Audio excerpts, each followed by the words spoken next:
ICP, as of right now, to me, feels like Ethereum back when it was at the price of around $40.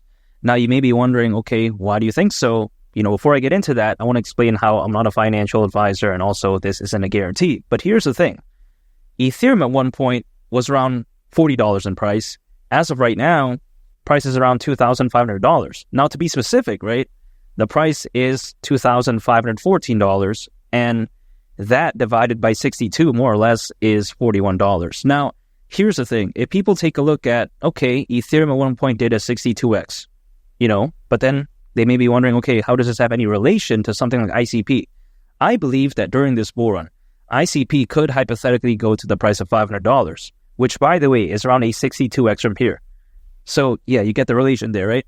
So if you think about it, Ethereum at one point did around a 62x. Why can't ICP do the same during this bull run? Now, some people may think this is crazy or insane, but let's break this down real quick, because in terms of pure fundamentals, I just don't think Ethereum is that dynamic. I mean, let's face it, right? It's kind of like the Grand Seiko of projects. You know what I mean? A Grand Seiko, there's a lot of fans, a lot of people like it for whatever reason, but personally for me, I just never understood the hype. I just never think it looks cool. It feels like a watch that I could draw myself. But even besides that point, this is just my opinion. You take a look at Ethereum. Sky-high gas fees, right?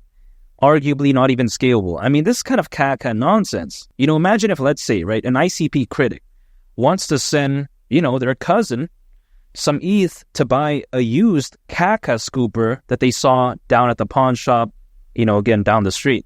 Now, let's say they want to do that. Could you imagine the gas fees they're going to have to pay? I mean, caralho. The gas fees are going to be through the roof. That's going to be a no bueno.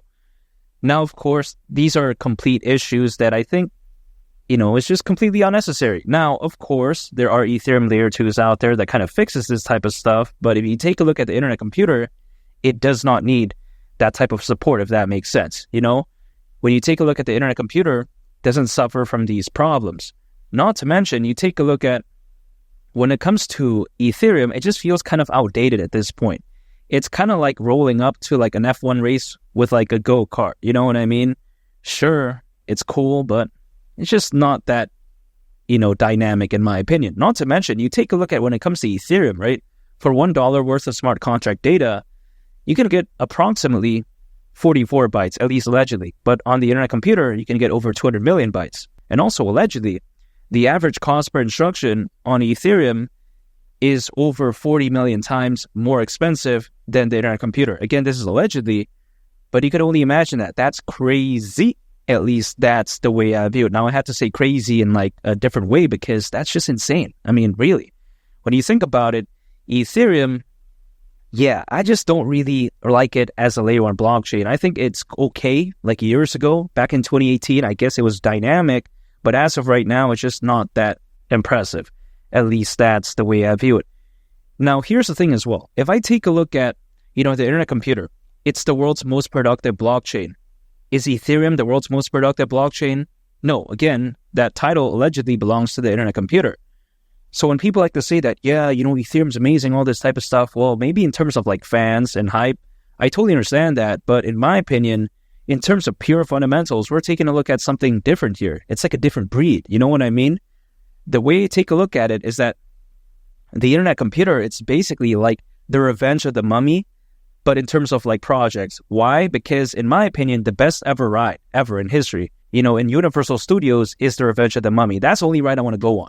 Much like the internet computer. If I was like a developer, why would I choose something like Ethereum? Ethereum, it's like all the bunch of other caca rides that they, allegedly have or whatever like that I don't think is that fun. I think that the best ever ride is the Revenge of the Mummy. So when people like to say that, yeah, Ethereum is just going to keep continuing to grow, I understand that it will.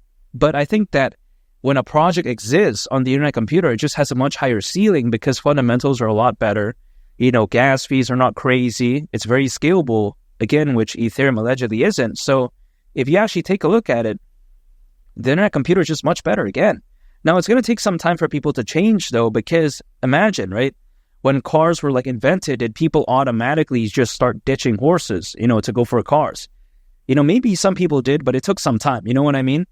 Now, of course, it's just a natural evolution. Humans just want to, gravitate towards things that are more efficient, that are better. But again, it's going to take some time. The blockchain space overall is so relatively up and coming. It's not something that's already well developed, if that makes sense. There's still a lot to prove. So I think that the internet computer, it's going to take some time. Now, some people may argue that, hey, mass adoption for the internet computer isn't going to happen in the next 6 months to a year. I totally understand that. And I actually expect that to be the case because I don't think mass adoption is going to happen that soon. Now, some people may be thinking, whoa, what do you mean by that? Are you saying that the internet computer is caca? No. But again, mass adoption takes some time. But even regardless of that, it doesn't really matter during a fully fledged bull run because the anticipation in some cases is already enough. Take a look at something caca like Luna Classic even pumping. I mean, come on, right? Do Kwon, he fled to Europe, apparently got arrested, whatever the case may be, but still, that project has no future, literally, in my opinion. There's pretty much nothing going on for it, but then people still pump it for fun. So when I take a look at something like ICP, it won't at least do well during this bull run. I just have a hard time believing that it won't. You know what I mean? Especially, again, during a fully fledged bull run. ICP at the price of $500, it really isn't this crazy pipe dream like what a lot of people keep saying.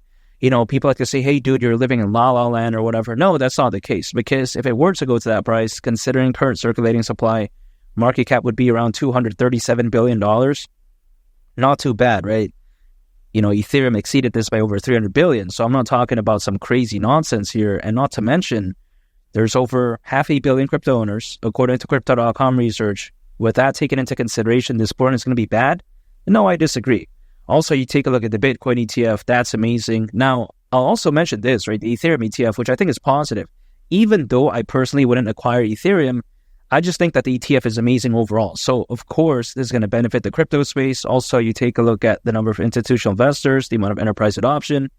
I do believe that when it comes to ICP, this bull run could be so special. Now, I'm not going to say that ICP is going to peak tomorrow or something like that, but of course it's going to take some time. Just imagine a year from right now, things could be very different, or maybe let's say 6 months from right now.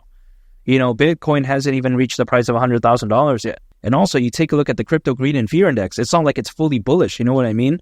People are still kind of on the edge in some cases. They're still 50-50. So if I take a look at that, I don't think the peak of the bull run is anywhere close, really. I think we're just seeing somewhat of a taste of what's to come. I'd much rather choose something like ICP over Ethereum.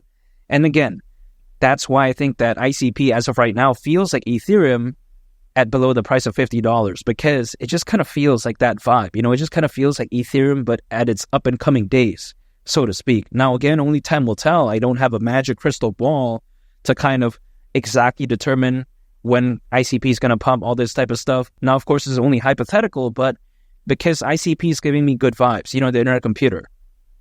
After all, it's trying to decentralize the internet. This is how amazing it is. This is the type of thing I'm talking about. Not to mention, you take a look at how it's even focused on AI. This is how legendary the internet computer is. And I'm continuing to wait because, again, $500 for ICP during this bull run wouldn't surprise me whatsoever. And make sure to subscribe if you gain value from this video. I greatly appreciate it. It's Willie the Captain, and I'll catch y'all on the next one. I'm out. Peace. Bye.